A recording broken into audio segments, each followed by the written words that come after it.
soir, donc, il y a un rassemblement devant le palais de justice. Suite à l'annonce du remaniement ministériel en début de semaine, et contre la promotion de Darmanin avant toute chose, parce que le viol c'est quand même l'une des pires choses qui puissent être dans ce monde, c'est un crime. C'est le premier flic de France qui devient aussi en quelque sorte un peu le patron des autres policiers qui vont enquêter sur son affaire. Cette symbolique-là, elle est aussi complètement liée à la nomination de Dupond-Moretti, sa manière de défendre les violeurs et dans ses positions personnelles d'homme et d'avocat, parce qu'on ne distingue pas l'homme de l'avocat, l'homme de l'artiste ou le politicien de l'homme. Il est anti-MeToo, anti-féministe et du coup de fait il bloque une émancipation des femmes qui aujourd'hui est nécessaire. Dans l'article de viol 222 du code pénal qui qualifie le viol n'est toujours pas considéré comme une pénétration à caractère sexuel sans consentement, c'est toujours une question de violence, de contrainte, de menace ou de surprise, ce qui du coup de fait enlève de la définition plein de viol et permet à plein de gens comme par exemple Darmanin qui estime ne pas être un violeur de dire non mais j'ai pas violé.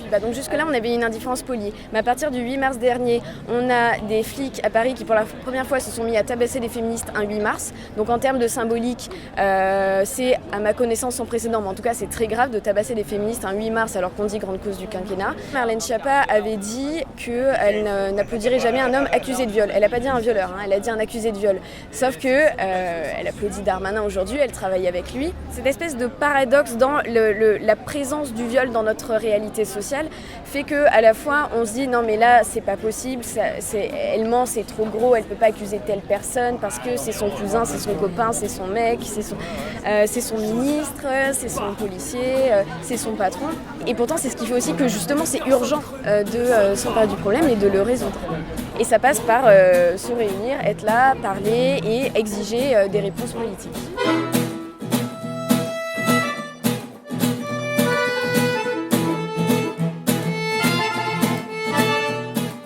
Je suis étudiante en philosophie à Nice. Je vais être prof et je me rends compte, en parlant mes copines de l'université et tout, que genre il y a vraiment, moi c'est vraiment au niveau de l'information en fait. Genre même si en ce moment il y a quand même pas mal de trucs qui se font et tout et c'est génial, je pense vraiment que c'est positif. Je dis pas que rien ne se fait, pas du tout, mais c'est encore tellement genre dans un milieu restreint. Ouais. Et en fait moi je me rends compte que genre vraiment 90% de mes copines elles savent pas ce que c'est un viol, elles savent pas ce que c'est le consentement, elles sont pas informées en fait. Et genre quand je leur explique que si elles n'ont pas envie de coucher avec un mec, elles peuvent ne pas coucher avec lui, ou genre si elles sont en train de coucher avec un garçon, elles ont eu envie et tout, et en fait au bout d'un moment elles trouvent ça glauque, ou genre elles se disent ah mais en fait ça me dégoûte ou je sais pas quoi, et elles n'ont pas l'impression qu'elles peuvent s'arrêter ou qu'elles ont la légitimité ou ça va les faire passer pour des chaudasses ou machin, et genre je suis en train de leur expliquer genre en fait si tu continues alors que t'as pas envie c'est un viol en fait, et c'est genre un crime, et ça c'est un truc aussi qui est pas du tout je trouve qu'on devrait beaucoup plus apprendre ça aux enfants, aux adolescents, etc.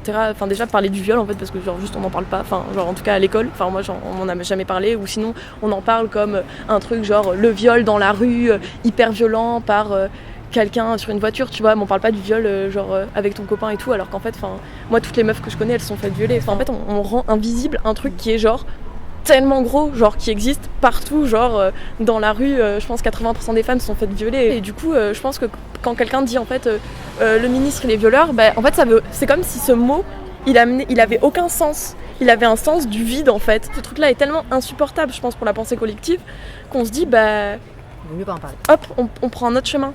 Ce qui se passe en ce moment, c'est que là les meufs elles sont en train de sortir dans la rue et elles sont en train de dire genre ah non, je t'emmerde et tout, vraiment voilà ça. Et parce qu'elles ont besoin de passer par là pour après se poser derrière un petit bureau et écrire le truc et bien réfléchir et tout. En ce moment on est vénère et après ça passera à autre chose. Je pense que c'est une phase, tu vois. Et ça peut pas être compris par les gens qui l'ont pas vécu parce qu'ils se disent pourquoi elle gueule, tu vois. À mon avis c'est juste une réaction presque animale, psychologique quoi, on fait un truc et après il faut sortir la rage parce que si tu la sors pas tu peux pas après réfléchir.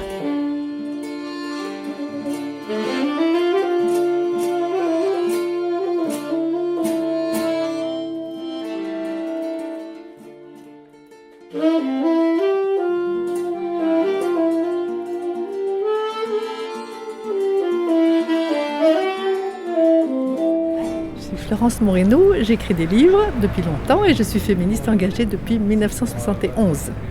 D'accord. Et je n'ai pas cessé d'être féministe parce qu'il faut être encore et toujours féministe. Il y a toujours des raisons pour changer ce monde trop injuste, ce monde d'inégalité et d'injustice dont les femmes sont les premières à souffrir. Je ne vois pas un seul domaine où il n'y a pas une urgence féministe. Dans la langue, je pense qu'il y a une urgence dans la langue à cesser d'employer des mots qui nous font du mal, qui nous font du tort, et que souvent, nous les femmes, nous employons malgré nous. Elle s'est fait violer. Comme si elle avait consenti à cet acte, puisque se faire, c'est être d'accord, le sujet est d'accord, le sujet est actif pour qu'on fasse quelque chose sur lui, alors que c'est évidemment la voie passive qu'il faut employer. Elle a été violée. Mais je pense aussi aux euphémismes comme IVG, au lieu de dire le mot juste, le mot fort, avortement. Les droits des femmes sont menacés partout. Alors c'est le moment d'employer les mots justes. Quand on dit écrivaine, il ne s'agit pas de féminiser la langue. Le mot écrivaine existe, et encore plus le mot autrice, qui remonte au Moyen-Âge. La langue, ça consiste à nommer les choses, et les nommer, c'est les faire exister. Ah, les chiennes de garde, c'est parce que j'en avais tellement assez qu'on insulte les femmes.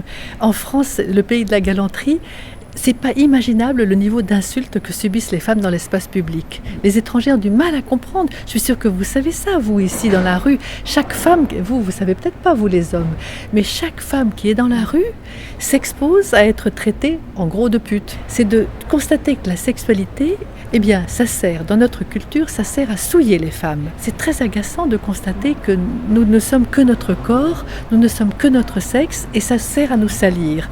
Moi, j'espère un monde où la sexualité sera un domaine de véritable liberté, c'est-à-dire dans l'égalité des désirs, dans la réciprocité des désirs, dans la compréhension du désir de l'autre et dans la recherche mutuelle du plaisir. Voilà, un monde de rêve. J'ai pas de mots pour dire mon indignation quand j'ai vu ce gouvernement. Ce type, ce Darmanin, mais c'est une promotion formidable qu'on lui donne. Le minimum qu'on pouvait espérer, c'est qu'il resterait là où il était au budget, s'il faisait déjà assez, parce que le budget, c'est très important pour les femmes. Le verrouillage des crédits sur les femmes, on sait ce que c'est. Et donc là, à l'intérieur, c'est lui qui va avoir la haute main sur la police. Et certainement, il va faire tout ce qu'il faut pour que les femmes soient bien accueillies dans les commissariats. On peut compter sur lui. J'ai pas de mots pour dire aussi comme j'ai été contente de voir que dans toute la France, il y a eu des manifs. Oui. Est-ce qu'il y en a eu à Nice ? Oui. Eh bien, c'est formidable. Ça veut dire que ça ne passera pas. On ne se laissera pas faire. Au moins, d'accord, on ne peut pas faire grand-chose, mais on peut au moins ne pas accepter avec le sourire. On peut dire non. Et quand on dit non suffisamment fort, ils finissent par entendre. On est des électrices, on est 53% du corps électoral. C'est pas possible de nous insulter ainsi. Il y a beaucoup de motifs d'espoir parce qu'il y a énormément de jeunes femmes qui prennent conscience beaucoup plus tôt que nous. À ma génération, on en prenait conscience, par exemple, au premier enfant, où on n'avait pas de promotion, ou au premier avortement, où c'était tellement difficile à obtenir. Maintenant, les jeunes femmes prennent conscience des difficultés avant que ça leur arrive personnellement. Je suis très frappée que ce sont des femmes fortes qui n'ont pas encore dû se débrouiller avec, comme on faisait nous. Je veux dire, la prise de conscience était d'abord personnelle. Chez elles, elle est d'abord souvent théorique, intellectuelle, politique. Et ça, c'est un progrès, parce que du coup, elles sont plus jeunes, elles ont plus d'énergie. Et je trouve que ce qu'elles font, c'est fabuleux. Les colleuses dans toute la France, c'est formidable. J'ai traversé la France pour venir jusqu'ici. Il y en a partout. Les manifs contre Darmanin, les journaux ont été bien obligés de reconnaître notre présence. Donc nous, on fait ces choses. On a les moyens des pauvres. On a notre intelligence, nos idées, notre énergie. Et alors on fait des manifs, des pétitions, des collages. Donc c'est cette confiance féministe en l'avenir qui commence à gagner. Moi, je suis très optimiste. Oui, sinon j'en serais pas là à me dire qu'il faut toujours avancer, mais ces 50 ans de recul me permettent de voir d'où on vient. Et maintenant, la prise de conscience est plus précoce. C'est ça mon grand sujet de joie. C'est qu'il y a tellement de jeunes féministes, je vais pouvoir bientôt me reposer.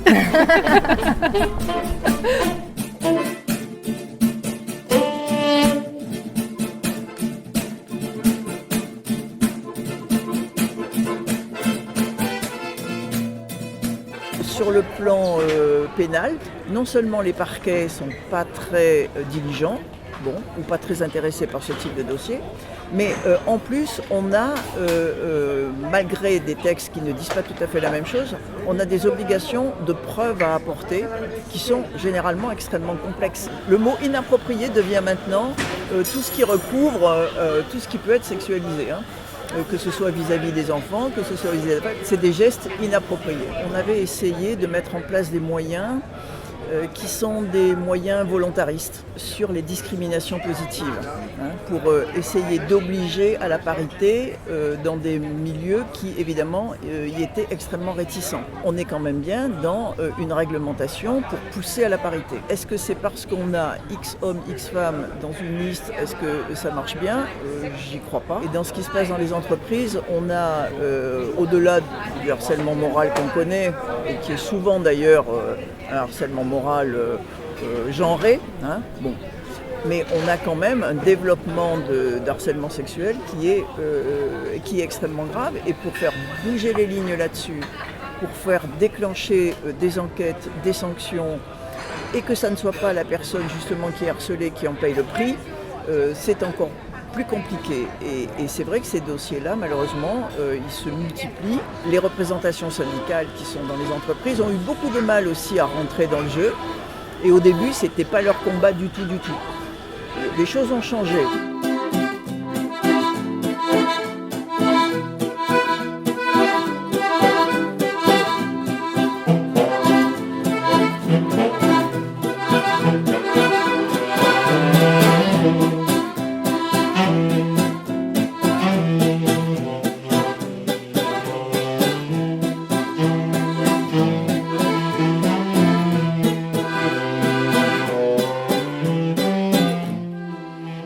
Médiatrice sociale à l'association Habitat et Citoyenneté, qui s'occupe essentiellement des étrangers, des demandeurs et des étrangères, des demandeuses d'asile, des violences conjugales.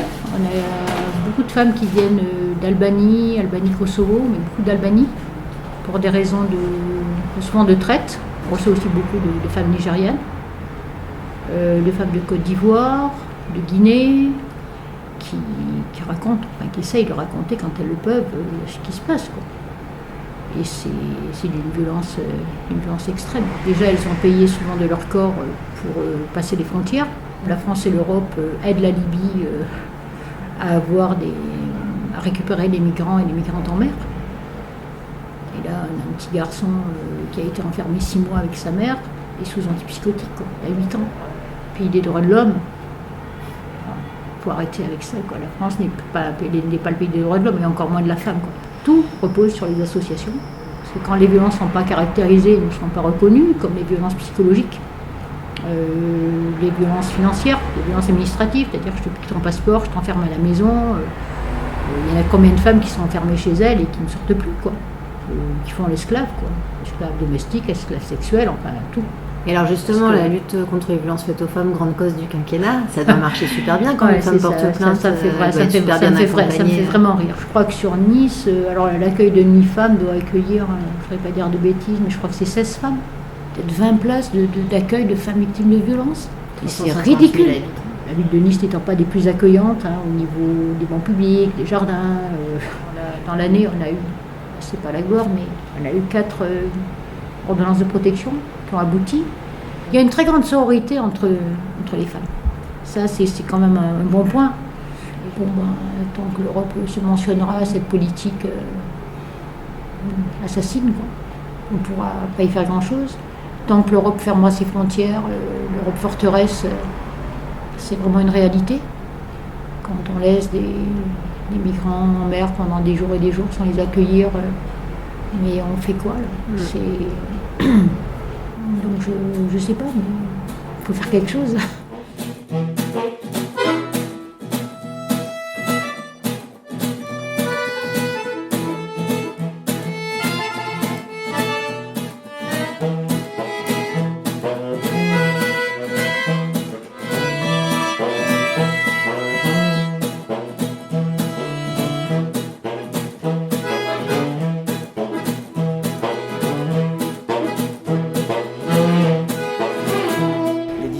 Existe et pour la première fois, c'est pas la personne victime qui doit quitter le domicile, c'est au contraire la personne qui agresse. Ensuite, le premier problème qui se passe, c'est évidemment la manière dont on accompagne les personnes qui vont déposer plainte, c'est-à-dire qu'est-ce qui se passe dans les commissariats. Alors sur la région ici, il y a une cellule qui a été mise en place par le département qui fonctionne depuis plusieurs années, à laquelle je participais évidemment, et qui a tenté, c'est pas gagné non plus, mais qui a tenté d'apporter une formation aux policiers qui reçoivent les plaintes. Et en parallèle, un centre qui existe de recueil de la parole, à la fois sur l'aspect préjudice physique, mais aussi, encore plus difficile, l'aspect préjudice moral, avec des doctoresses qui sont de grande qualité et qui interviennent sur une cellule à Pasteur. La personne devrait pouvoir se maintenir au domicile, quelquefois c'est pas possible, donc elle est accueillie dans des conditions qui sont assez dramatiques, parce que effectivement, ça repose sur un système d'accueil de nuitée. Il y a un centre qui est l'Abricotier qui fonctionne pas trop mal, mais qui est extrêmement limité en place. Et donc le reste, c'est des chambres d'hôtel. Et qui, pour le coup, psychologique en plus qu'il y a pour une femme qui a été victime de violence, qui doit se reconstruire, et il n'y a pas l'accompagnement psy. Non seulement il n'y a pas l'accompagnement, mais les intervenants partenaires, accompagnants, y compris avocats d'ailleurs, ou psychologues ou associatifs, ont un peu du mal quand on est obligé de faire une, deux, trois tentatives pour être la bonne, avec des retours qui du coup sont jugés après comme des ambiguïtés. Et moi je crois vraiment que ça passe forcément par l'autonomie des femmes sur tous les plans et la facilitation de leur expression directe, dans une forme de démocratie directe. Et d'ailleurs, très simplement, quand on voit le travail que font certaines femmes dans les quartiers populaires, c'est les femmes qui les mènent. Pour pouvoir faire bouger les lignes dans un monde de la justice qui est quand même très codé, très encadré, avec un certain nombre de textes, etc., il faut forcément bouger la société, il faut bouger les faits, c'est ça que ça voulait dire, pour qu'ensuite on arrive à faire bouger la règle de droit. Et c'est comme ça sur l'interruption de grossesse, et c'est comme ça sur les aspects pénaux de soit pénaliser des choses ou soit dépénaliser des choses. Alors actuellement c'est mal parti finalement, parce que la tendance elle est quand même très curieuse. Quel point de vue tu as sur l'affaire Darmanin du coup Sa nomination, que ce soit à ce poste-là, du fait de dossiers qui ne sont pas clôturés, est évidemment tout à fait critiquable. On devrait pouvoir sortir de la sphère publique toute personne qui a un risque à un moment donné d'être effectivement mêlée à un dossier. Voilà.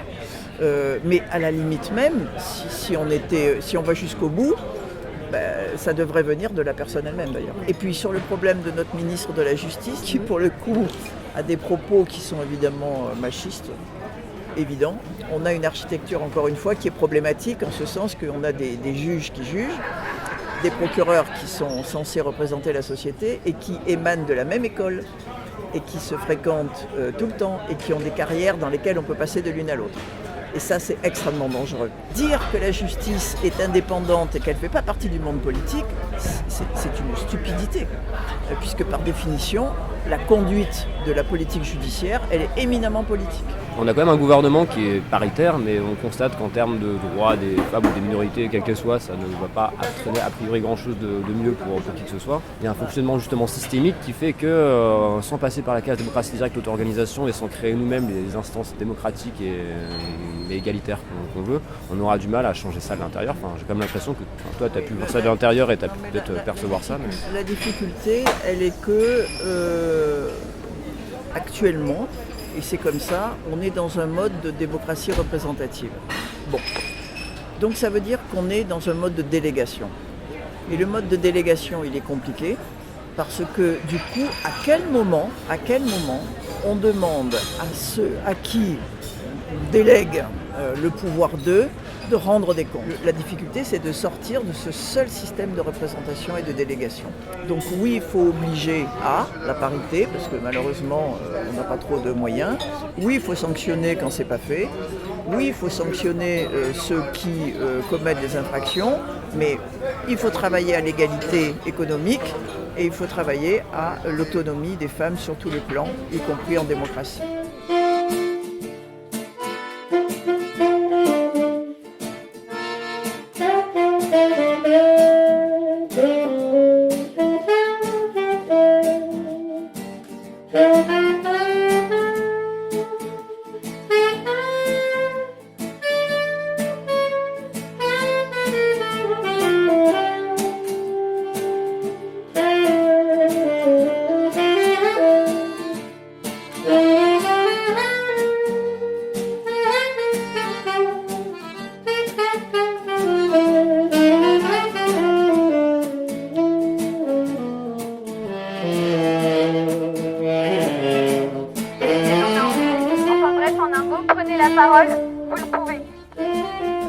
Alors aujourd'hui, nous sommes 3 ans après MeToo, nous sommes toujours présumées menteuses, les victimes de viol sont toujours présumées menteuses.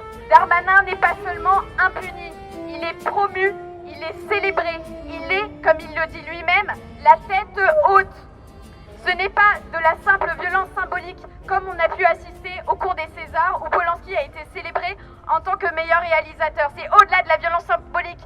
Ce mec est premier flic de France alors qu'il n'y a même pas 1% des viols en France qui sont condamnés.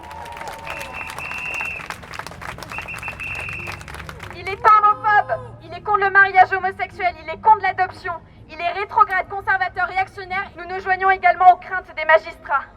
Quant à la mise à mal de l'indépendance de la justice que la nomination de Dupond-Moretti représente et surtout induit, ils sont passés à l'action antiféministe, donc extrêmement dangereuse, mortifère et menaçante. Au moins maintenant, arrêtez de demander « Mais pourquoi les femmes ne portent-elles pas plainte ?» ou de...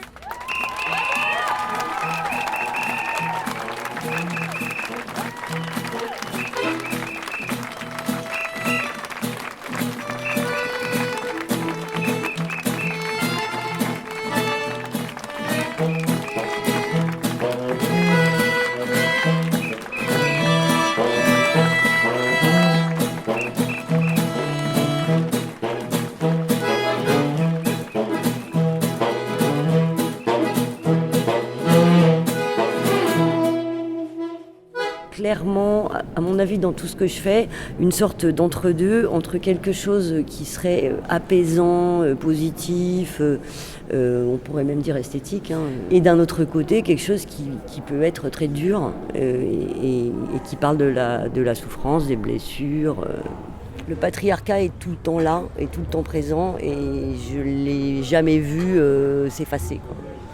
Donc là, disons que oui, il se voit peut-être plus de manière un peu grossière et un peu dérangeante du coup, parce qu'il est affirmé sans complexe, quoi.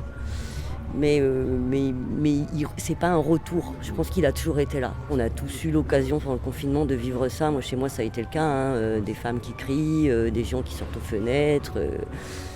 L'appel du numéro spécial violence qui répond pas.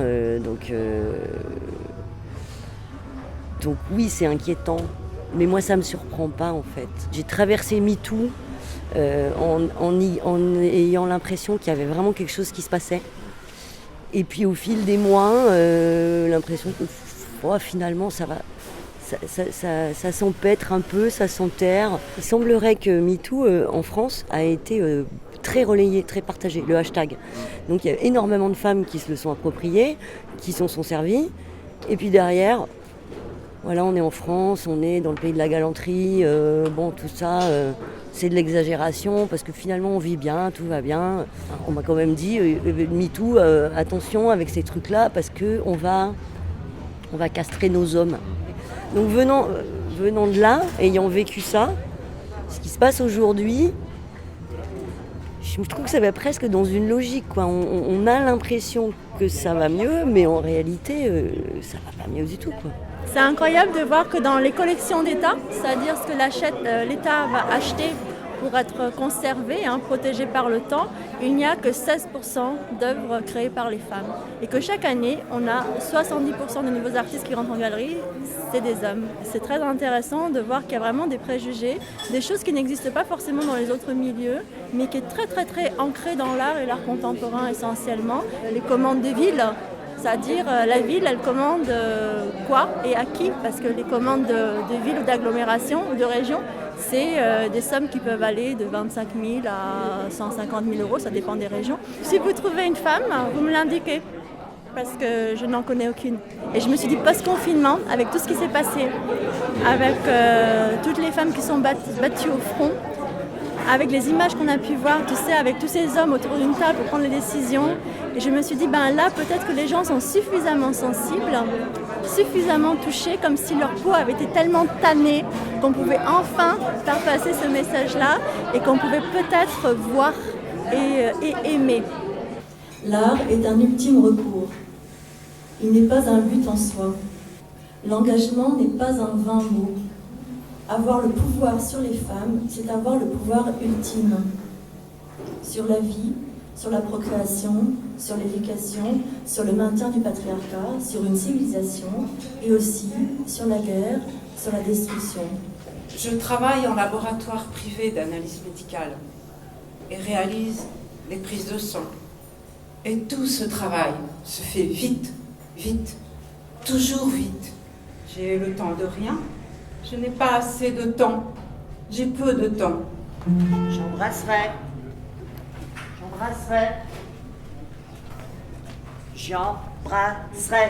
d'invisibles saveurs, des pétales de couleurs. On s'aperçoit que la cause des femmes, visiblement, c'est plus la grande priorité du quinquennat. Or, les choses continuent. Quand on a dit que c'était les femmes qui tenaient la société française à un moment et que maintenant, non, finalement, non. Voilà, que les caissières restent à la caisse. C'est donc il y a un sentiment d'urgence aux luttes féministes, de nécessité de devoir se battre plus encore dans la société post-confinée.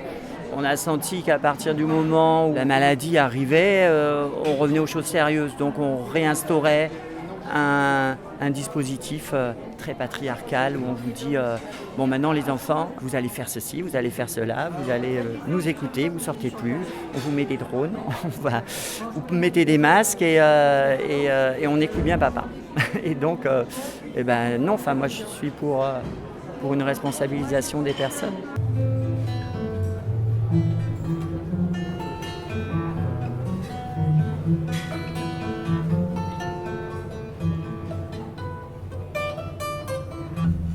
J'étais touchée. Une petite fille a touché. J'aurais ta peau.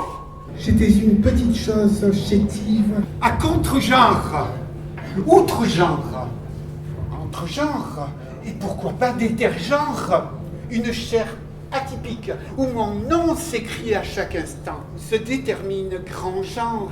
Il n'y a pas d'option, pas de choix, juste le courage d'exister.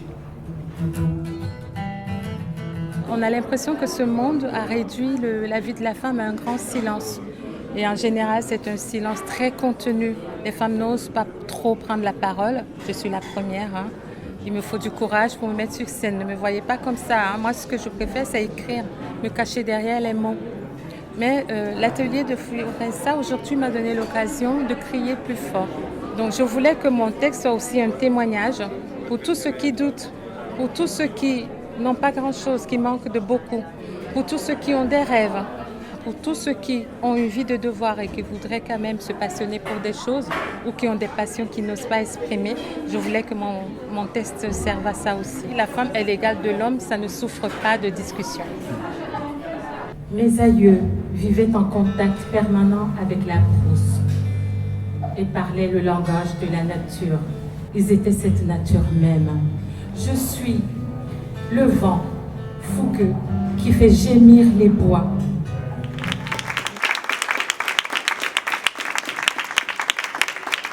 Il y a des féministes, des féminismes différents. Il n'y a pas toujours une sorte de solidarité. On est dans une situation de domination. Diviser le truc, c'est complètement crétin. Quand tu commences à t'intéresser à ça, tu te rends compte que ça recoupe tout, quoi. Ça recoupe la question des classes sociales, ça recoupe le racisme.